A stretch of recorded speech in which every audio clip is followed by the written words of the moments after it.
আব্বাজান, আমার সালাম ও কদমবুসি গ্রহণ করবেন। ইদানিং আসার পর হতে মনটা খুবই উদ্বিগ্ন। মন থেকে দুশ্চিন্তা মুছতে পারছি না।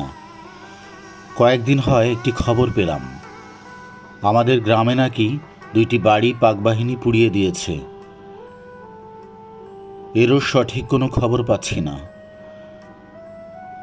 বাড়ির এবং আপনাদের খবর নেওয়ার জন্য মুক্তিবাহিনীর একজন গেরিলা পাঠিয়েছিলাম, সেও এখন পর্যন্ত ফিরে আসে নাই। যাক, বর্তমানে দেশের এবং আপনাদের কি হাল অবস্থা পত্রবাহকের নিকট তা অবশ্যই বিস্তারিত বলে অথবা চিঠি লিখে দিবেন। পত্রবাহক আমাদের খুবই বিশ্বস্ত ও অন্তরঙ্গ লোক, হয়তো চিনতেও পারেন।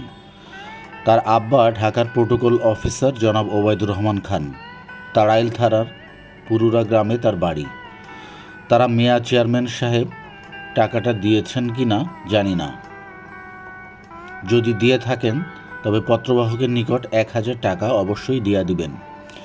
আর যদি না দিয়া থাকেন তবে অন্ততপক্ষে 600 টাকা যে প্রকারেই হোক দিয়া দিবেন। এ টাকাটা আমার নয়। এ সময়েই আমাকে এই দেনা মেটাতে হবে, নতুবা আমার মান ইজ্জতের প্রশ্ন হয়ে দাঁড়াবে।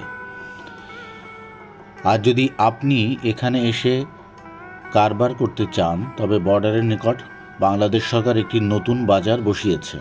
বাজারটি খুব চালু হয়েছে, যে কোনো কারবার এতে করা যাবে। বাজারে আমি একটি বলেছি, আপনি যদি আসতে চান তাহলে জানাবেন। হাশেমউদ্দিনের জন্য চিন্তা করবেন না, সে ভালোই আছে। আর একটি খবর, সম্ভব হলে চট্টদরিয়ার ফুলু মিয়াকে জানিয়ে আসবেন।